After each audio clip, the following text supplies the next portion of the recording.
Alrighty, everybody, and welcome to a very special episode of The Tangent, the Purdue Exponents official podcast. I don't know if I say that every time, but I should. I'm CJ, and I'm Vipul. Vipul's here too, our co-host, and we have some very special guests here today. Would you guys like to introduce yourselves? Go ahead. Oh, yeah. I'm Johnny. I do sound at the Nest.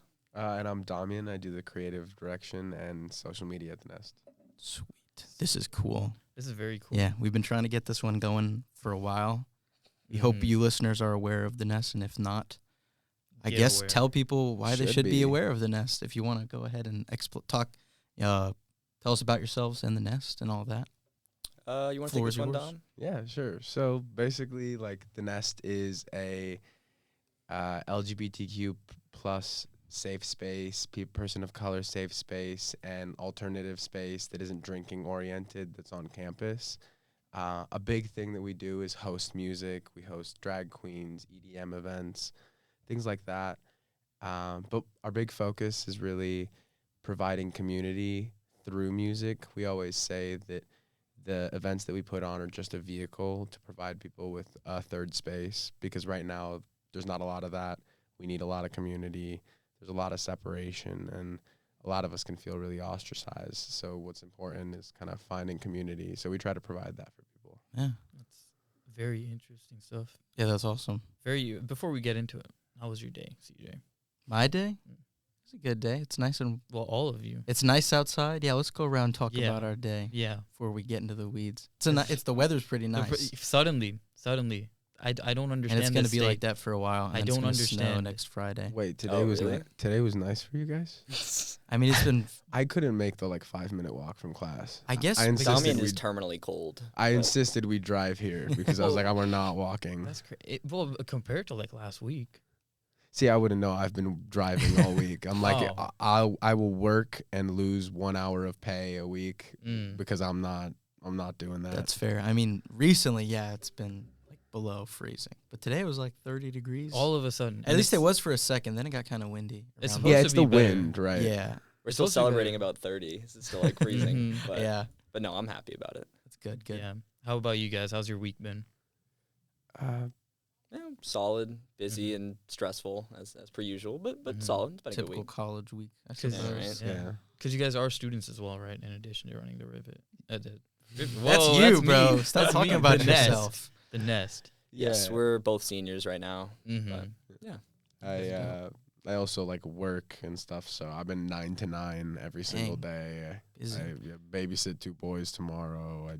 Damn. I feel like my body's actually being screaming at me to cut it out, but I'm just like, I can't. School, work, Nest, it's got to happen. Yeah. Wow. Well, we'll talk about all of that. It's pretty cool. I know you guys have big things, right, that you mentioned.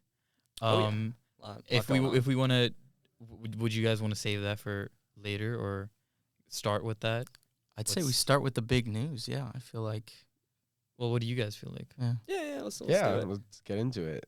All right. So right now, and for the last 2 years we've been in a basement. Almost 3 now. Yeah. We've been running our house venue out of our house. And we got shut down by our landlord about a semester ago now. And since then we moved around between other people's houses and to keep the community going and keep the shows going. Yeah. But from that point forward, we have been doubling down on making a brick and mortar live music venue here in West Lafayette.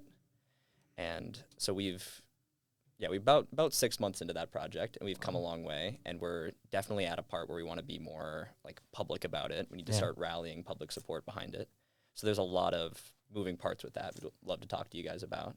But yeah, right now we're still doing shows in basements, but everything we do right now is a stepping stone toward getting this venue. So.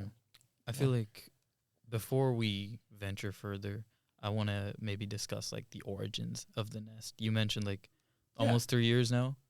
How did it all start? I mean, I know you guys were roommates, I want to say. Yeah. Well, what was the conversation like? Well, I don't think there was one, really. Yeah. What's funny about it, I guess it kind of started with Johnny's band, right? Yeah, so I play guitar in the Whirlybirds, and we started my freshman year. And then sophomore year, me and Damian and then one other guy were moving into a house. And before that, the band practiced in like the Wiley Music Room or something like that, or we'd practice on like Slater Hill sometimes and have our drummer like hit a skateboard with drumsticks. But now that we had like a house, we had a place where we could actually practice. And so before we even had the house, within the band, we joked about calling our practice space the Nest, like the Whirlybirds home. Yeah. So the name already existed from that. And then the bassist in my band, Rio, he also runs Soundcheck. He does a whole lot of stuff. But his house happens to be right across the alley from us, and he's got a big backyard, and he was doing shows in his backyard around that time. But it's outdoor, and especially that yard, the sound carries through the whole neighborhood. So the first like probably 2 shows he did both got like shut down by cops like an hour into the show. And one of the shows got shut down, and we thought like, well, why don't we try to keep the show going and not have to disperse this crowd and just take all the equipment and run it down into our basement across the alley. And we did that, and it went like surprisingly well. Looking back, I don't know how we did that, like to keep the show moving and people stayed there and we set it all up and had bands keep playing in the moment. So it was like the same night that you moved everything? Oh, yeah. Like within like a half hour, we were like, all right, move the stuff. No, Whirlybirds was playing when the cops showed up and shut us down. And then that was like first band of the night, and there's 3 more. And we're like, well, do we just give up from here? Or we're just like, everyone stay put. We're going to all run all the equipment over. And we had to like stuff all the in our basement into like corners, and then, but it worked. And then that was pretty close before Halloween that year. And we'd been planning for like months to do like a lineup with like 16 bands, which was like all the bands in town at that point. It was going to be like a Friday and Saturday. We're going to do 8 bands a night and have 2 stages, have our basement be one and Rio's backyard be the other one. And while one band's playing, the other one's setting up at the other stage and go back and forth. So we do 8 bands that way and then do it again the next night. We were planning this big festival thing. And so we do that. And then the first stage is in Rio's backyard, and it gets shut down by cops immediately. So the band gets like 3 songs before cops show up. And so then we're like, well, shit. So we had to do all 16 bands in our basement. So it was partially, I think we did like our garage and the basement. And I think that's where the idea came from. Because we started to, after that, we kind of like started doing what we called like festivals. And it was basically that idea where 2 stages, same place, and it just like alternates. Yeah, we've done that format like at least once a semester, sometimes a little more than that when we're ever trying to make like a big event. But yeah, we had to figure out how to do the whole thing at our place. And I think that point was when we decided we're really going to actually double down and make a venue out of our basement. Yeah. Kinda. I think like I remember because I remember I wasn't like I was I wanted to be involved at first, but I wasn't totally involved. And I remember you telling me something about how like you couldn't not couldn't handle, but like it was stressing you out to do the venue and the band and school and like all that. So I was kind of like, why don't I take over? And then I remember that's kind of when we started to do the social media as well. Cause I think we had a few shows before our account started. Cause I was looking back at some of the like stats and stuff. And so, yeah, I just thought that was funny that it kind of like didn't have a conversation really. Like you guys were like, what was that conversation like? There wasn't one that was like, let's do shows. You know what I mean? It just kind of happened by accident. That's pretty ambitious, I guess. Because were you guys like freshmen or like was this we were sophomores? Okay, still, I guess even second year of college, like that must have been a lot to like. But you guys like stuck through with it. Like how? I mean, how do you like prepare yourself? I guess to like tackle that with like college and stuff, and like how do you make that balance? I guess. But not if being there is very a balance. good at school. Yeah. You said balance, lack of balance, really. I, as much as I like eat, sleep, breathe, and love this, I sometimes wouldn't wish it on anybody. Yeah. Like, right. Sometimes, and also like having 200 people at your house, like with like your things. And like, I remember when we first started doing this, I had this really nice, like, pillow that I really liked, and and someone like walked out with my pillow, I know, which an odd It's item like a to cookies take. branded pillow that was like in the shape of the logo, and it was like, but yeah, someone just grabbed it and ran, I think. Yeah. So Wow. We had to throw out a rug at one point too. There was like a really muddy show, and it was just mud everywhere, and we could just never get it out of the main rug in our living room, and we just ended up throwing it out. Yeah, it doesn't matter how much you scrub our floor, the paper towel will continue to be dirty, or whatever you're using will continue to be dirty. We spent like 12 hours cleaning after that mud show. Right. Now we put sawdust on the backyard if there's going to be mud, and it works really well. Yeah. So there was a solution there, but took a rug to figure it out. That's what a lot of this is we got a problem. How do we find a solution? Right.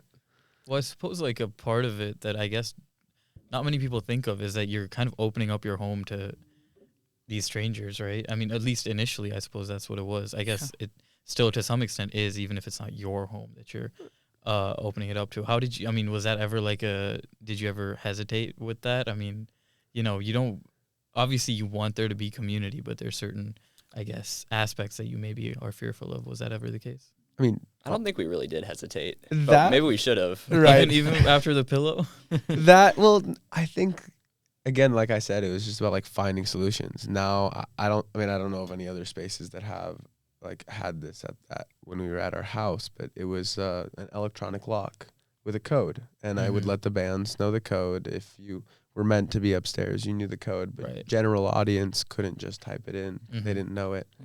So they still get up there, but at least it like slows them down. Yeah. I remember the first week we put it on, we were like, it's quiet up here. That's crazy. Yeah, sometimes everyone would be upstairs just kind of hanging out, and there'd be like 10 people downstairs watching the band. It's like, that's kind of the point of this. Right. But we don't have that problem anymore for a long time. Now there's plenty of people no matter where we try to put them. So. Yeah.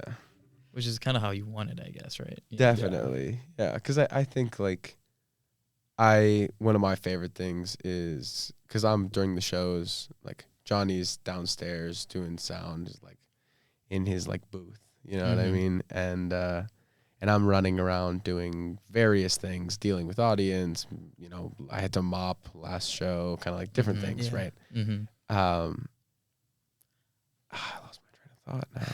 Well, tell me a little bit more about that, about like how you delegate tasks. I was going to say, I bet you have to wear a lot of hats. Like, is it just the two of you? Is there other people that usually help out a lot, like consistently, or is it like a volunteer type of deal? Like, it was at first just us, and then we kind of grew to a point where it was like, I don't think, like, you know, we also care about like being a safe place, right? It's not just about putting on the biggest event. And so you're kind of like, okay, now it's time. I think we're getting to numbers where there unfortunately is potential for something to happen. So like we have to hire a team, so to speak. And that team is all members of the community. They get like paid for every show. But yeah, it started when we were going on this for a while, and then we thought we wanted, before we got shut down, we were picturing it always being in our house. We wanted to bequeath that house to someone younger after we graduated and have the house be like multi-generational. And so we found two guys that were freshmen at the time that like had been coming to all the shows, and we all recognized them, and then we talked to them about it. And then they were Drew and Isaiah, who are probably still going to take the reins after we graduate or move on. And but they were going to move into the house after us, and we were kind of training them into our positions. And we were doing that. And then for a long time, we had bands run door when they weren't playing. Like at some point in the night, you were scheduled to run the door. And then we kind of phased that out when we wanted, like once it got more people and it got more intense, and the kind of protocol around like running door became a little more complicated. And you might have to kick someone out, or like all that kind of stuff. So we did like interviews at one point. We had people like come to the house. So we did like a job interview, and it was kind of weirdly formal. And I'm surprised that people like did that, but they did. So we had that for a while, and then we ended up kind of phasing that out too. And then we like kind of more handpicked people that we like saw coming to a lot of the shows or were big parts of the community, and asked them to get on the team. And now we're thinking forward about this venue. And we want the people that we bring on now to like be like the board that's going to staff this venue as it becomes a much larger thing one day. So everyone now is there kind of intentionally to be part of like in a leadership position in the venue down the line. But especially as we get like like more and more forward, and maybe this is a good segue into the big announcement, but as we get more and more forward, like we're going to need everyone from the community, right? Not just our team. We're going to need like, and I've had a few audience members reach out and say like, when you start doing construction, let us know. Like, I want to help and I'm good with XYZ. And so like with what's coming next, we're really going to need everyone and anyone to kind of help us. I think always that's what this place, the Nest, will be, is right. It's not going to be a for-profit space. And so it's important that the community volunteers, right, because we need that to stay afloat. But yeah, like the 12-ish people we have on staff right now isn't gonna be nearly enough to eventually staff this full venue. But so those people will kind of shift into leadership positions, and then we'll have to rely a lot on like volunteering from the community. We'll have people help out with sound and as stagehands and running door and doing security and all sorts of stuff. So yeah, I mean, I know you mentioned like it not being ever a for-profit thing, but there is, I guess, a concern of like sustaining itself, and I'm assuming most of that comes through like the wristbands and administering entry and things like that. Has there ever been like difficulty financially keeping it afloat? Right now, there's not. Like when we're in houses, there isn't any overhead. Like we're not really being charged anything. How much money comes in at the door depends on how much we pay out to bands. Okay. But like, if it brought in $0 and bands were willing to play for $0, it could still exist. Right. Yeah. So at least for now, we're smooth sailing in that regard. That won't be the case coming up. So we need to be ready for that. But yeah. Yeah, and I guess that need for community, is that where this sort of like came from? Did you feel like we were missing that here, or did you feel like there was something there that you wanted to like expand on further, like in West Lafayette, in this community specifically? Like, I mean, there was houses that were doing what we were doing before us, and already bands around here. Like there was already a community that we wanted to be part of, and we tacked ourselves onto.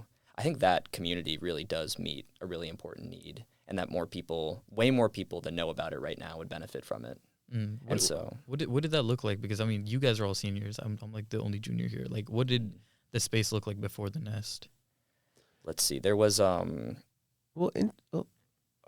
guess like it was.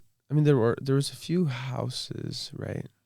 There was one other house that started just like a little bit before we did. The name has slipped in my mind right now. I don't know if you have it. No, that's. I'm trying to. Well, anyway, there was another house and us that started around the same time that both were like the first to make like Instagram accounts as a house, and then take more of the responsibility for the shows and planning as the house. Prior to that, it was all like the bands that would organize it between themselves and like find someone they knew who was willing to have like a one-off thing go on in their house. Yeah. So, like, yeah, it was. I mean, the bands were all coordinating it, which I think made putting a show together be like so much harder. And there's a lot less shows. There'd be like one every like 2 weeks. Those shows would be really big. They were much rarer, and then everyone in the community would be there. You couldn't miss when a show was happening. Right. And I think that's something that we like ourselves and that other venue kind of like pioneered in the scene, which is kind of what it's called. The scene is the name for people who go to shows, etc.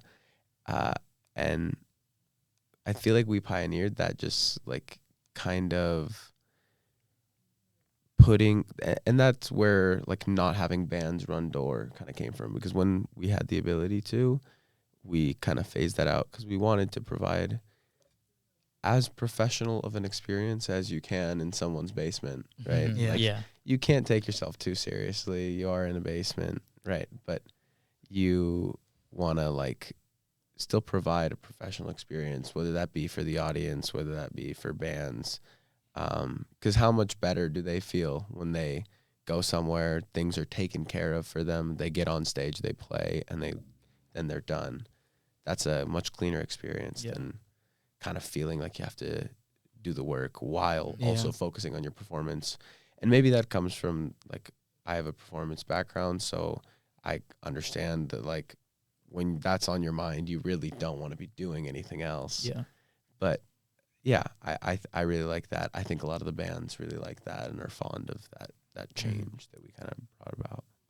We've been like we consistently commission a photographer for every set. There's always one there. There always ends up being a ton because people show up and take photos, or bands bring in their own if they want. But we always have one. We always get photos to bands. We always commission a poster artist every week, and so a lot of artists get a platform for their work and get paid a little bit for it. And there's always like a pretty good quality poster that comes out each weekend. Not something bands need to think about. We can do way more with sound when it's in a consistent place. I mean, now we're moving the gear around anyway. But just like putting a lot more effort into that side, I think really elevated the quality of the shows, and you can hear the vocals more consistently and that kind of stuff. It's rough in a basement, but we've been working on that problem for like 2 years. Yeah. But so all those things I think we can, and there's the safety side of it too, with like when we have people doing like security, and when there is like, you know, there is a situation and someone's being creepy and they have to be removed, we have we're prepared for that. We can be on it instantly. My favorite activity. I'm kidding. Right. It's no fun, but yeah, that's something we can be there for especially with the authority of being like with the house and kind of thing, when the bands are coordinating it and there's no one like there to step up and do that in the moment when it's needed, or so all that kind of stuff.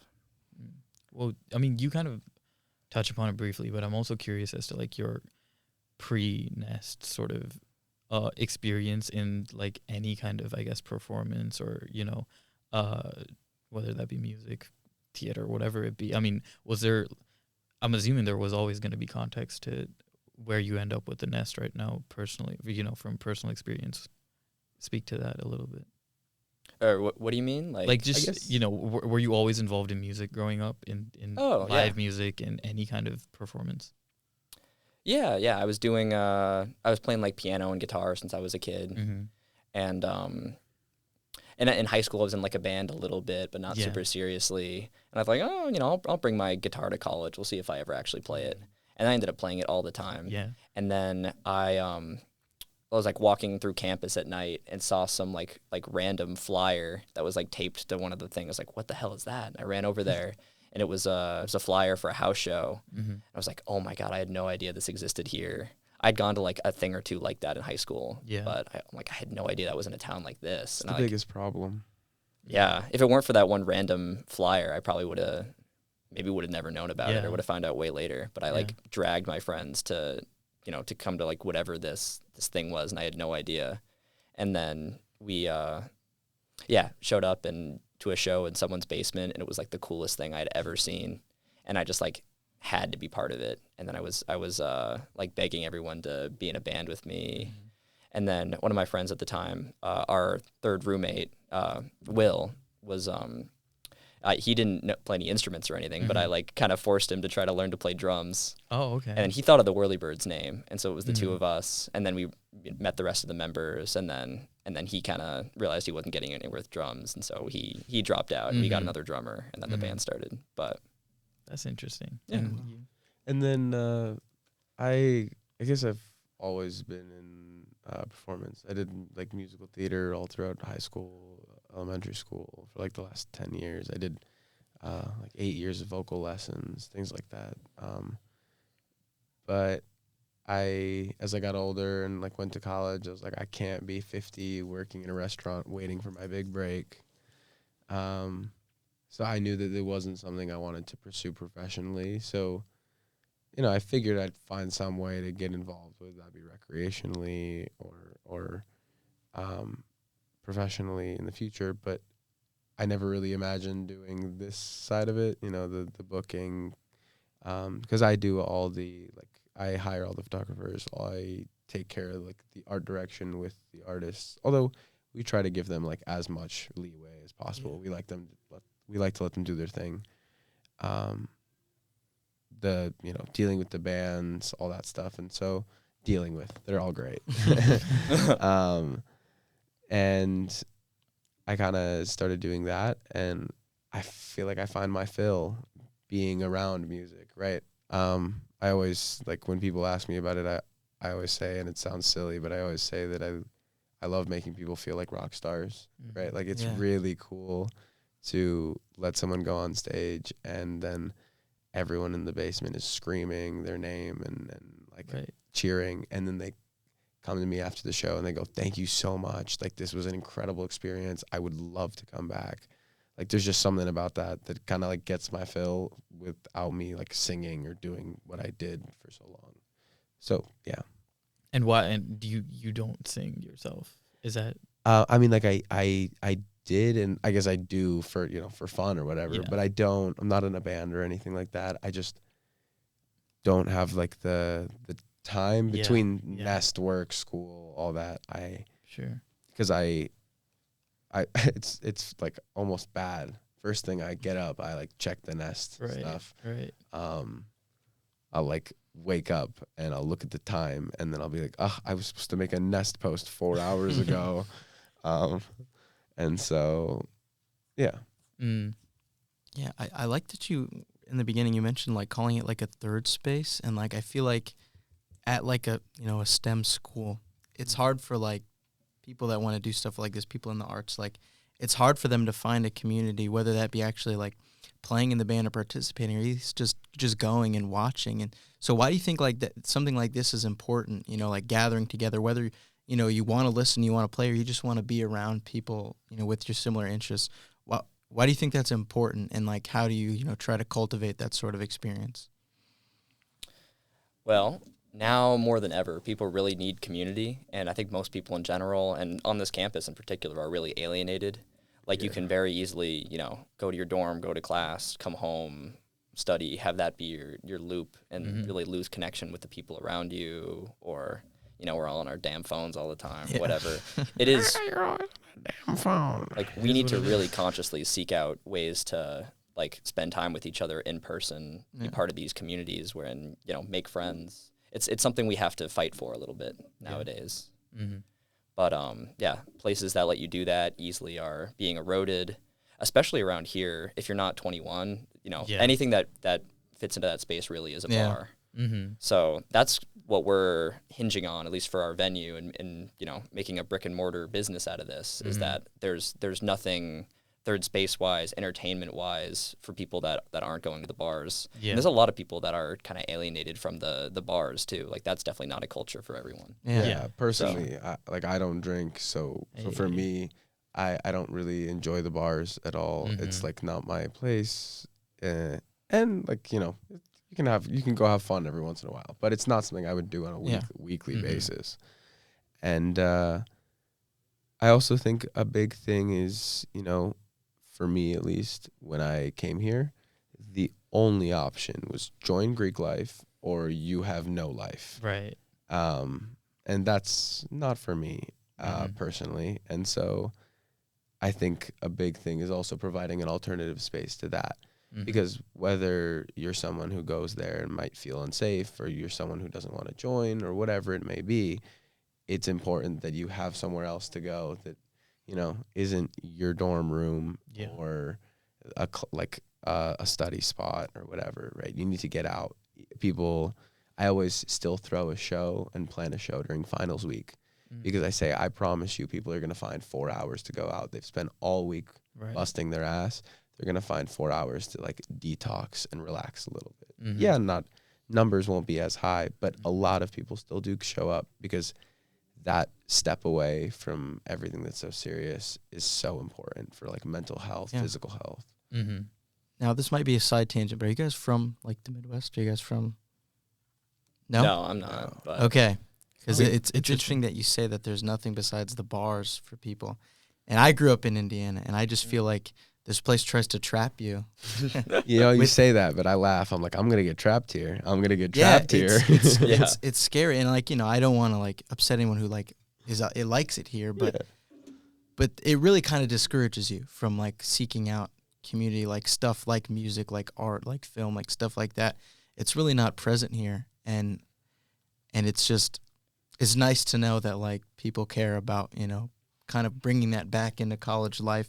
Because I definitely, personally, if I didn't come here with friends from home, I would have been so lost. Like, freshman year they're the only people I ended up talking with, and I've thankfully since found my place. But something like this definitely would make things, a lot easier for people, coming in. So I guess I'd like to ask, like, when your landlord sort of laid down the hammer, like how quickly were you guys like, we got to bounce back? Was there any like, oh, it's over? Or was it immediately like, right, what do we do now? You know? Yeah, I remember the and to set the stage of that moment a little bit too. That happened probably late March, early April of that semester, and the beginning of that semester was when we had like an enormous boom.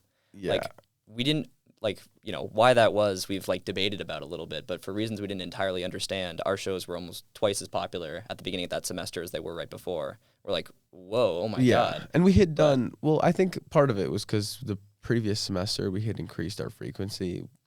We kind of caught this little bug where it's like, we don't know what to do if it's not throwing a show. Like, like, oh, it's Saturday and I'm not throwing a show. What am I supposed to do with myself?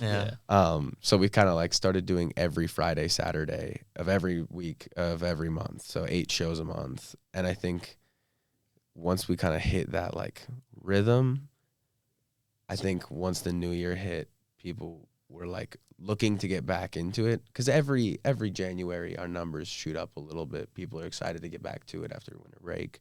They've been gone a month, and once that happened, Johnny, go ahead. Right. Like I think before this point, if we got like 100 people out to a show, we were like really excited about it, and the basement felt full and lively. And then I think after that, the semester flipped over. It was like we were hitting like 150 to 200 average, and we hit 300 at once that semester. Like they were like, it was night and day, and we are getting super excited about this. And at that point there's like more like substantial money coming in. We're thinking about what we can upgrade. We can get new gear. We start thinking about like, you know, we've put so much of ourselves into this, and this is what we're passionate about right now more than anything. We should try to figure out how to do this after college. Like maybe we should open a brick and mortar venue like in Chicago or something after we graduate. And we're starting to make like budgets. Like how can we put away money now enough that'll be useful to like for the next phase? And we're getting pretty into this plan we have. And then that's like the headspace we're in when we both wake up to this email, and just like everything like screeches to a halt. We were so depressed. You know, we both went through like probably 2 months of being super, super depressed. But then you know, I think it was pretty quick from like how do we fight this? Like the thought of just like doing, you know, getting another hobby or something was like pretty out there. That sounds lame. But I don't know any other hobbies. But so then we were like, can we do a fight with the city to try to can we buy our house from the landlord and then get like an exemption and keep doing it here? Should we try to open a venue in town? Should we? I don't know. We're talking about all these different plans. We I think Wiley Radio had a like the South Tower reserved for some event, and then they didn't like the logistics didn't come together in time, and they were just not going to use their reservation. And then they just like happened to mention it to us like I think the night before the event was supposed to happen, and we were like, oh. So in classic Nest fashion, the night before. Oh wow. I mean, Damian like called like all the bands whose like members we had like their phone numbers. Like Damian's like cold calling them like, and it's like you play a show in 12 hours. Like, mind you, like it is 11 p.m. Everyone who's out on a Friday is like likely kind of plastered. So I called multiple people who are like, I'm going to try to get back to you, but right now I'm at the bar and I can't really understand you. Right. But somehow we pulled it off. Yeah. And we put a show on in the South Tower as like a big rallying cry. Like we're still here and we're going to figure out something. I think we presented like 2 or 3 different plans. Like maybe we'll open a venue here in town. We'll try to buy back our house and negotiate with the city to do something in our house still, or maybe we'll keep moving around. We'll find houses to move around between, but some way or another, we're not going to stop doing this. And that was a real exciting moment.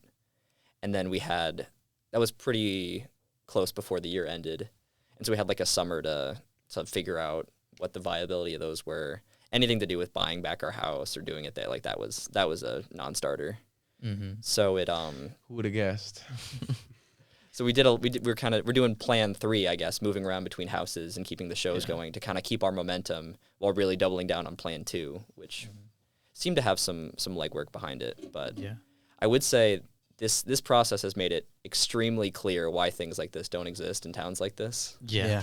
Like, yeah, doing this, we hit like so many roadblocks we didn't expect, and it was like, oh yeah, no wonder this doesn't exist. Like most people would look at these odds and give up, and maybe we'd be better off doing that. But I was gonna ask you about about what you've learned, I guess, from the experience of negotiating your positions now as a space. I did the show you were talking about is like the Save the Nest show that happened in the South Tower, right? Yeah. I remember being there, and I did, I think, a piece on it for the Rivet. I was gonna say you had an article. Yeah. And I went and talked to like a bunch of the bands that were playing. I think Nelly Bly was one of the bands. Or that sounds right. Yeah.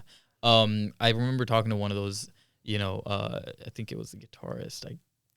Name is slipping my mind, but he spoke about how you don't have these spaces on college campuses, and you don't get some of the best bands that you see in the indie rock scene. And so I'm just wondering what because I think UIUC, like just for contrast, has huge. a pretty. They have a really strong scene. Love their scene. Exactly, and you've got, I think it was like American football bands like that, right? That come out of there, and I'm wondering what you've learned from your experience in sort of like the red tape and navigating that makes you go, oh, this is why Purdue doesn't have their American football, as compared to UIUC.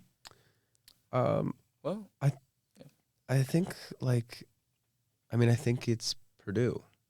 I hate to call them out, but Purdue is very focused on isolating its students onto campus, in the sense that they don't want students leaving campus.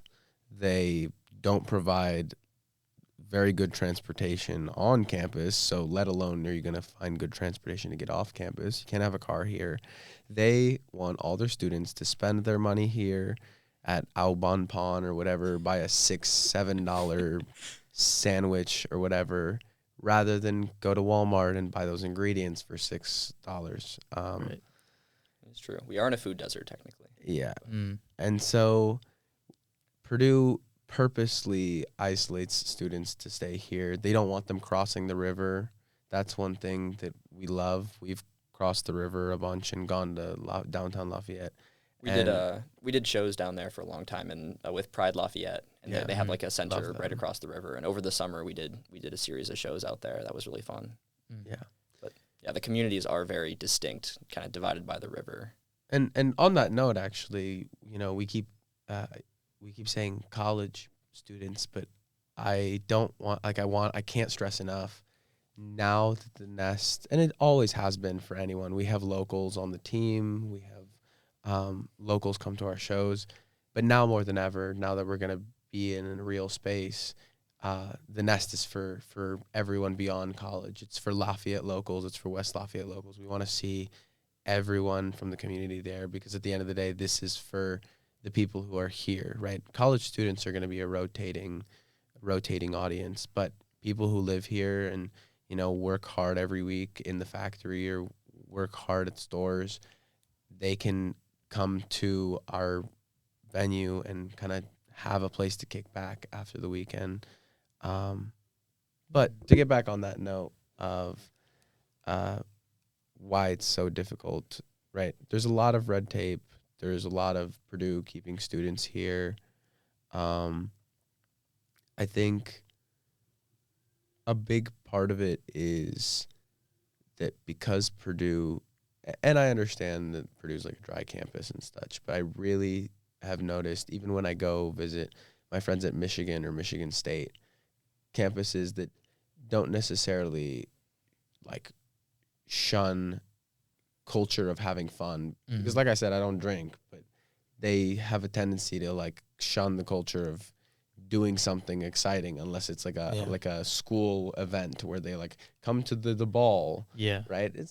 Still feels like a high school. Yeah. Right. And I think that's kind of the main problem. Hopefully what I said makes sense. No, I get that. Like my freshman year, I don't think I stepped foot off campus, which is like a problem. Like if I didn't like get an apartment off campus, I probably wouldn't have known about any of this stuff. that was going on, and it does bother me. Like, I know there, like you mentioned, like there are people that like are missing this and they just don't have the avenue to find it.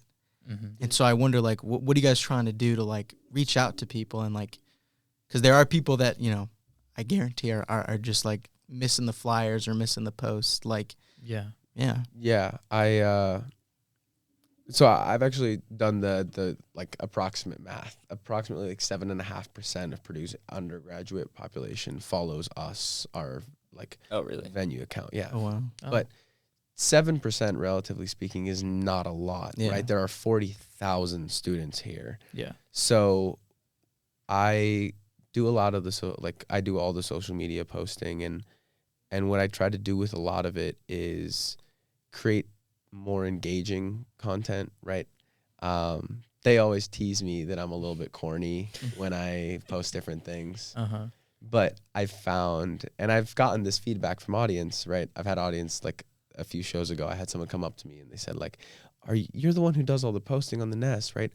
I love all the things you say. And I was like, you always post funny stuff. And I was like, really? It's like, because the team always calls me corny. And she's like, no, it is corny, but it's corny in a good way. Like, because I feel like what I try to do is I try to, you know, give us as a venue a little bit of personality and kind of make it feel like it's people behind this rather than just like a party organization that's trying to make a bunch of money, right? When you see Banana Crawl, you don't think, oh, this is a bunch of people trying to put on together a community event. Like, this is a paid bar event, Banana Crawl kind of thing, whatever. I also am really, and Johnny and I have always been very serious about our space itself feeling safe, right? We mentioned, unfortunately, having to remove people, right? But we've had situations where maybe someone has had a little too much to drink and they are saying things that are making people uncomfortable.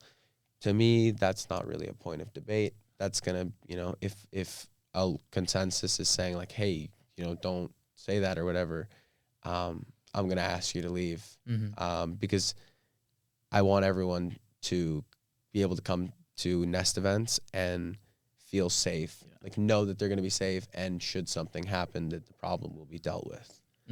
It's generally a pretty high threshold I think people have before they would go and like seek someone out to solve this problem. Like, if they go and find us and say like, hey, something's going on, it's gotta be bad enough that like almost 100% we're gonna be removing that person. Exactly. Someone's in distress if they seek us out like that. So and I think because we do that, because we kind of have a pretty large social media presence, you know, I try to post almost every day. I'm pretty regimented with the scheduling. Posters go out on X day, photos go out on Sundays, etc. I think because we're so consistent, right? Consistency is key, and because people know that, like, if I don't have anything going on, I know I have a Nest event on Saturday. So I think that's just a little bit of the few things that I do. I'm sure there's so many, but some of it has kind of just become part of the routine, right? It's like, wake up, check the DMs, go to class, check the DMs in class. So yeah. When it comes, sorry. Go ahead. When it comes to growing the community too, like, there is, like, you know, we're starting to get 200 to 250 people to come out to some of these things, and our house is gonna explode at the seams. But like, so we have to be very careful when it comes to expanding it, and like, you know, if we put up flyers on campus in super visible ways, you know, we have to manage the, like, making people aware of it, and like all the people that would benefit from knowing about it and coming into the community, and also like the safety of the community as a whole. Obviously, we've been struck down pretty bad before. Right. Like, we do DM for address now. Yeah. Right. That's something we were very brazen about before, that we've learned our lesson. I guess there's like kind of like a speakeasy element to it now, Absolutely. right? Which is kind of a cool aesthetic, I guess, on its own. It's a lot of the appeal, I do think. But at least with the next phase, with the real venue, that whole concern is going to be something we don't need to think about anymore. And so wait. we can be much freer in how we advertise it. And I think we pretty easily can reach a point where all 40,000, you know, Purdue undergrads are at least aware of the Nest. Yeah. Right. Yeah. So, like, is the hope that, like, with Plan 2 making strides and you guys, that the community both grows internally, that other spots like the Nest pop up for either, same underground music or other, sort of neglected communities in Purdue that, that sort of rises up to the forefront more? And, like, what do you think something that students or people in the area can do to hopefully, like, let Purdue know, like, we want this actually, like, this is a part of the community, like the larger community and the sub-communities within there? That's a good question. I would say the best thing you can do to help grow the community, spread awareness of it, is to, like, get involved and join it and tell your friends about it. But if you can play an instrument, then play an instrument, join a band. If you're an artist, then, help make flyers, there's all sorts help make merch for bands. There's a million things we need art for. If you're a photographer, then, obviously there's all sorts of photography that needs to go on with this. The list goes on and on. Even if you don't have any of those kind of skills, helping out and running door at shows and doing security stuff is super helpful.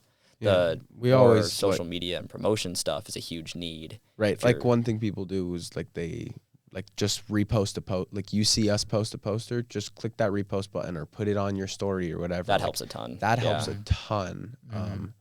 You said the thing that letting Purdue know. And I think what we've learned pretty quickly is that it doesn't matter what we tell Purdue. Purdue does not listen to its students, unfortunately. Doesn't matter how much we pay them, they are not going to listen. And so what we need to do is, like, do this without them. Unfortunately, the city isn't going to sit there and give us grant money because we're doing something that's nonprofit and art oriented, right? Yeah. So we have to do this without the city, right? This is, like, totally going to be the community that kind of brings every part of this together, whether that be the fundraising that we do with our GoFundMe, whether that be helping run shows. I can't stress enough that, like, and I know I mentioned earlier that, like, having everyone in the community is going to be vital to making this happen. Yeah, we need more people to get their hands in there and get started with it. So that's, I imagine there's a pretty big overlap between, like, the demographic at the Nest and, like, Purdue's artistic extracurriculars. Do you ever feel like you're in competition with that, with sort of Purdue-approved affiliated sort of clubs? Or do you feel like it's kind of a funnel into what you guys do, where a lot of people in, I guess, the musical clubs end up in bands that play at the Nest? I'd say much more the second one. There's a lot of Purdue clubs that we work with all the time, like Purdue Raves. We have a really good relationship with. They're going to be a huge part of us getting this venue, actually. Same with Purdue Music Producers. There's Wiley Radio. We've also worked with a lot. Like, they helped us with that one big event. I think we have a very good relationship with them, and they do, like, those on-campus events. I think are another way of raising awareness about the community as a whole, and because they're able to advertise in ways that we aren't. Exactly. They can put posters all throughout these buildings. We can't. You actually, interestingly enough, it wasn't us who learned, but one of the houses learned if you put something on campus, within, like, an hour of the show, the cops will be there. Like, they showed up on time for when the music was starting. Like, they flyer with the address on campus was, like, instant shutdown. Yeah. But well, I also want to, I guess, quickly ask you guys about, like, the music itself, the musicians themselves. I know a lot of it, at least in my experience, has been, like, Midwest emo, screamo, things like that. Sort of very organic things from, like, I guess, geographically, the Midwest. You also mentioned, like, EDM, things like that. Is that the result of just sort of the demographic, or is it something that you were actively seeking out in terms of what genres of music end up being played at the Nest? I think really there's not maybe completely equal, but almost pretty equal parts of kind of everything. Like, I've always, or at least for a long time, I felt like I wanted West Lafayette to congeal and make, like, a sound that was like the West Lafayette sound, which I don't think is happening, or is probably going to happen anytime soon. But I think people are, the bands that blow up really quick are the bands with their like us that don't sound anything like the other bands. Right. Like the first band to do R&B in the scene got like, took like 1 or 2 shows before they were one of the biggest names. Same with like ska, or like every time someone brought in a new genre, they found a huge audience for it almost instantly. Midwest emo is actually one of the more nicher ones. That's why his band. I know that's so my band, but yeah. Yeah, because I'm like surprised you say that, because when I do the like booking week to week, I feel like I struggle to find. Is that Midwest emo is actually the one I struggle most to find, and then like pop punk and like indie pop, I don't struggle to find at all. I think a part of it is also because I'm not from the Midwest, so my definition of what Midwest emo is not maybe completely accurate. Okay, No honestly, one's is. We could spend the whole time talking about what Midwest emo is. Yeah, I'm sure. And come away with 4 different definitions. I don't like genre talk. I listen to post-transformative Midwest rock potato music. Yeah. Right. Well, so I guess I mean, where is there any kind of music that you maybe haven't had the opportunity to platform in the ways that you'd? We need more rap. Yeah. For the love of God. One of our team members, Josh, is actually working on getting a rap act together. We recently spoke about it. So, rap, R&B. Honestly, if you do something unique, I promise you, bring it to West Lafayette, bring it to the Nest, and I promise you, people will love you. Like Johnny said with the ska band, I was talking to one of the members recently, and they told me, they were like, we blew up really fast, and I have no idea. We played like 2-3 shows, and I was like, because you do something unique. Shout out Third Wheeling. Yeah, shout out Third Wheeling. Yeah, we should. Yeah, my buddy Lucas. Oh, hell yeah. Wait, is that the? Yeah. Oh, I love Lucas. Yeah, they're fantastic. I pride myself on like knowing a decent amount about every genre. I've never listened to any ska. I have no idea.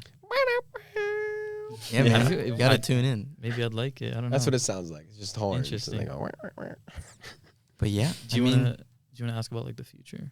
Yeah.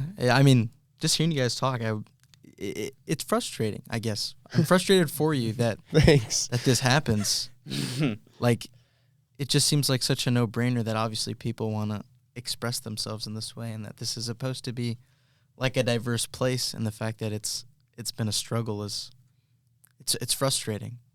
There was one thing about that. We were kind of on this topic earlier, but I wanted to chime in line with that about like why it doesn't exist here. I think a big thing that this has shown us is that like the numbers don't work, not even close, to make like a profitable business. Right. That's a live music venue doing what we do. Like that's also affordable. That's the big thing. Like if we wanted to own this business and pull away enough income to live off of for ourselves, these would be like $25 plus $30 tickets. We'd have to be doing it all the time. Probably almost none of that money would be going to artists. Yeah. Like and then like to make rent and to have all the different types of insurance and all these things, like, I mean, yeah, finding a location was hard enough, and there's going to be a ton of upfront money to that. But like, just like a traditional business, I mean, venues are always slippery businesses, but that like traditional format would not even be close to working here. Which I think if you're looking to make money by running a music venue, you would not even think about touching a smaller town in the Midwest. The only places you could do that are like major cities. Yeah. And but these places are neglected, right? Yeah. So when we're trying to do it here in our context, the only way we're going to be able to make that work, which also aligns with what we wanted to do in the first place, is to do it as a worker cooperative nonprofit. So we're not going to, no one's going to be living off the money that they make here. This is going to be like a revolving door of students working part-time the whole venue is a nonprofit. There's like the legal like infrastructure around that. But like this thing we'll see if we can make it exist like purely off the desire to have it exist, not to make money, because it'll never make money. Yeah. Is there a hope that like when you guys graduate, obviously you have this sort of succession thing planned, that not only does the Nest grow, but like maybe the whole these third places, these third spaces in general sort of like pick up and sort of, gain some traction? Is there a hope, and is there even like an inclination that it will, or, like, what's your thoughts on that? Yeah, I mean, I think I think because we're starting this, we'll probably be here for at least a year or two longer, right? Yeah. And then after that, I know the plan is to hopefully go somewhere, whether that, Chicago is very difficult right now when it comes to venues. I believe I read something recently that only 4 out of all the venues in Chicago are profitable right now. So like Johnny was saying, venues are a slippery business, right? Yeah. But the hope is to go somewhere to a larger city where we can kind of bring that again. Right now we're so focused on what we're doing now. The plan could change. I sometimes theorize that maybe focusing on areas like this is better if you, and not necessarily like a slightly larger campus kind of thing to provide these kind of spaces, because there are scenes all throughout the Midwest and like beyond, right? So I think Buzz Lightyear. And so I think if we kind of push that, hopefully we can make it happen. But right now I feel like I can't even think about it.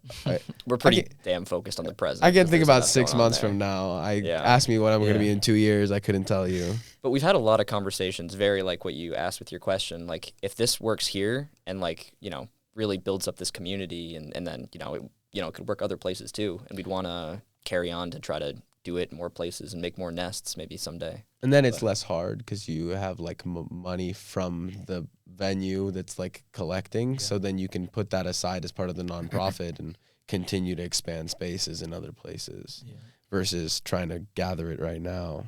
Yeah, hopefully doing it completely from scratch is something we only have to do once. But well, you were talking about like the profitability side of it, and how it's so difficult to do that. I was gonna ask about like whether whether you found that to be the case in like all parts of the U.S. But are you in direct contact with other venues on college campuses like this? Are you, or is this, because I mean I'm sure you could learn a lot maybe from places like in UIUC. It keeps coming to mind, but yeah, is that are you like in contact with other people that do things similar to you? No. I don't think there is like really what we're doing, at least as like a brick and mortar venue that exists at UIUC that I know of. They have really good, strong house venues. The closest thing to what we're trying to do that we've been in contact with is Healer in Indianapolis, and they like their space is really similar to what we want to implement. Mm-hmm. They're not on a. I went there. Oh see the Talks Hards. No, I think I did go there. Yeah, it is really with like cool. the huge art display that you walk through. Yes, I have that been place there. is amazing. It's really cool. So we're tight with at least one of their staff members. We've booked shows back and forth and stuff like that. And so they've been a good resource. But I mean, the reason I ask is because community on like a microscopic level helps within West Lafayette. But I also feel like maybe on a macroscopic level, nationally maybe. I mean, independent venues could really benefit from having each other's backs that way, right? Because I'm sure Purdue is not isolated in this sort of. And how you guys have been abandoned by, I guess, the powers that be. Yeah, I mean, I think you're totally right about that. I don't think it exists right now. That at least not that we're tapped into. If it does, but at least more. I think most of these venues are all they're all running as businesses, trying to be profitable, competing with each other, and there isn't that collaboration yet. But there should be, and there's probably a lot of people that feel the same way about it we do. Right. So. And I think that's a reason that a lot of people like our space, because I think they feel that in everything that we do, whether it's like the upgrades that we provide to the space, right? We work on, live streaming shows and upgrading equipment. One of my personal favorites that I'm most proud of is the Big Buck Hunter machine. Oh, yeah. I love Big Buck Hunter. Yeah. So I feel like those kind of amenities and stuff like that, people see that we're, they give us money every week, but we put that money back into them. Right. And I think now they may not see as many upgrades, but they know, they're seeing the slow progress on getting into the venue. And now as things are getting closer, speeding up, right, they're seeing that and they're feeling like every week what they're doing is going to a cause rather than going to, a dude who's going to pay himself out at the end of the night.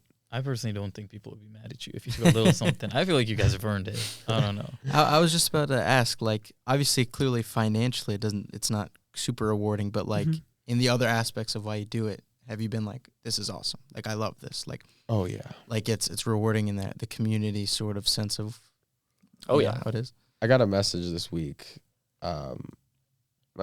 Whatever. This past week was a week where someone had said something and I had to remove them, right?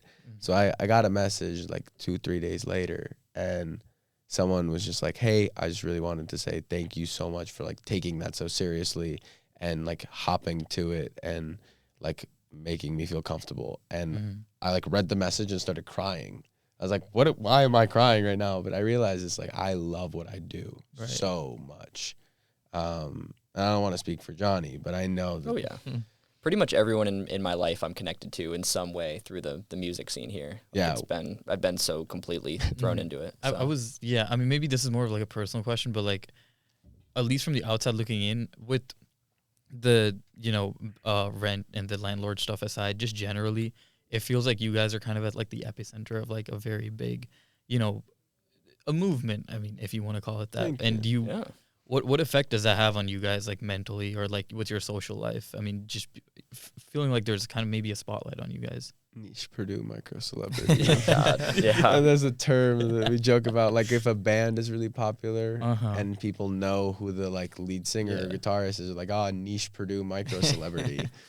But no, I have like once I went to Penn Station, like down the way actually, and the person working was like, "Oh, you're the Nest guy." I was like, "No, I'm ordering a sandwich. Don't do that." But I don't think it really has an effect. I just feel I think I'm just really like honored and proud. I feel like it's a privilege to get to do what I do and provide that space. And I don't know about you, Johnny. I would definitely second that. I'm pretty like buried in the sound room the whole time shows are going on, so I don't know if I get as much, or like I'm as like visible in that way, but super rewarding to be able to do so much for it. And you get a lot closer of like a working relationship with the bands, right? Like that's true.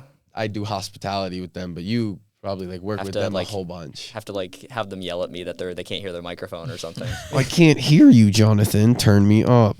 Yeah. Well, tell me about that, like your relationship and then the Space's relationship with the bands that play. Yeah, they're all awful. We have nicknames for them because they're all bad.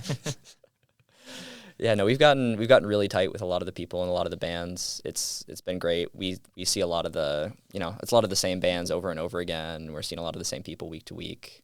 There's a lot of the bands are all the same people, and there's shout out Amir being the one who's most infamous for this, being in like 13 bands at the same time. But yeah, so it is we're really like great friends with all those people, and it's very tightly knit. It's fun in the moment of the show having like a little mini high pressure situation. And but awesome. Well, so TikTok, bro. Unfortunately. Okay, these are interesting people. No, dude, I don't want to, but like they're gonna you. kick us out in like a second. Well, so I was just you guys, Johnny and Damian graduate. The Nest goes on. What happens to Johnny and Damian? And if this ties into the announcement, then feel free to. Like, what's next? For you guys for the Nest, like that you know of now. That you really want people to know. So I guess we are. Do you want drum roll? Yeah, we officially have a space that we're looking at and like seriously able to get into. We've had a few different spaces that we've looked at that didn't pan out, but this space, we're in contact with regular contact with the owner. We're working out a rent. We've had an architect step in already and start to draw up plans. The biggest thing that we need to have for the space is bathrooms is a big issue, because for maximum occupancy, you have to have legally a certain amount of bathrooms.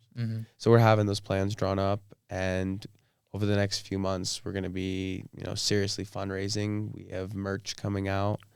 We're going to be doing a block party fundraiser where basically we like block off one of the streets down by the houses, and they'll just be like a stage on the street. People can come to that, and that'll be a fundraiser event for us as well. I think we can probably get a little more specific now. Yeah, that, I was gonna ask. I mean, this don't want to get you in any trouble, but whatever you. I didn't know how much time we had, so I was like, this is important. Yeah, this is the point. You guys. The capacity that you mentioned will be 300. Will be the size of the venue we'll be able to have if things go right. The location, I think we're probably not ready to say the address yet, but I think we can say that it's like immediately off campus. Okay. In like the Chauncey area, if you think about like where Target's at and the Granite Building's at, the fire station, Hot Box Pizza, AJ's, all like right nestled in there. Yeah. If you've walked that area, I promise you've seen this building and not noticed it. Just walked right past it. Wow. But it's currently a warehouse owned by University Bookstore. Okay. And so we're converting this warehouse into a music venue, which involves like a change of use, and that's a whole legal thing. So there's some complexity there. But like you were talking about bathrooms, to get the luckily this huge square footage, we'll have plenty of space. Oh. It'll be the size of the exits that ultimately put the cap on the number, like 300. Right. But to get 300 people in a venue of this classification, we need to have like 6 toilets per gender, which is, these are big ass bathrooms. Yeah. So that's really what all the 6 or 6 fixtures. Six so that's urinals total, or toilets. Okay. But Okay. And 2 urinals. Okay. So 4 and 3 and 2 urinals, I believe. For more toilet talk, come to the table. Yeah. Yeah. But so 12 like plumbing fixtures total that we have to put in there into 2 bathrooms. Okay. So that's really what most of the money we have to fundraise is to get that construction. Wow. But yeah, so that all those pieces have finally fit into place. We are working on getting those plans finalized with the architect for the city to sign off on. Then we shop around with contractors to do the construction. And then once we hit the end of that phase, we get our number, and we'll know exactly, it'll just be dollars between us and the venue. And we're pretty close to that.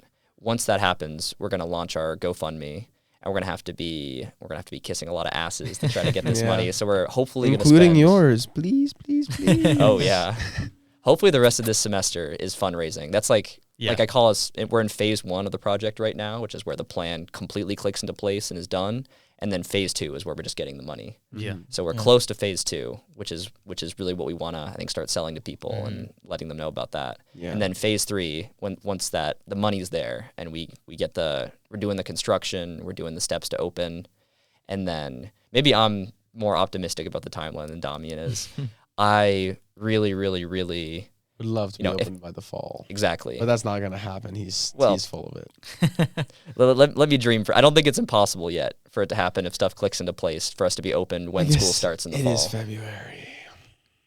Yeah, we got a little I just like to be a pessimist about it because then I don't have to be disappointed again. Yeah, then when it does happen, you're like, I knew it. I always right. Yeah, right. This is the balance between the two of us. I'm probably good. optimistic, and he'll cut me down a little bit, but cut me to life size. That's that's very good news. Congratulations. Yeah, to yeah. you guys. Congrats, guys. Thank you so much. Just for clarity's sake, you guys graduate when? I have summer semester.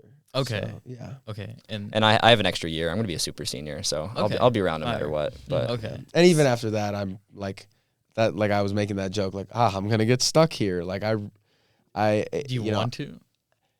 No, but like, what's it? Especially if I'm putting, especially with like how much I've put into this, will put into this, possibly financially put into this. It's the kind of thing where I need to see it through. Yeah. Right. That's my priority, is seeing it through. Right. Because if I don't, A, my dream fails, but also B, I put myself in a financial position that I don't want to be in. Yeah. So really the main priority is, making it happen. And so I'm kind of playing it by ear. I'm going to graduate, hopefully figure out some work stuff.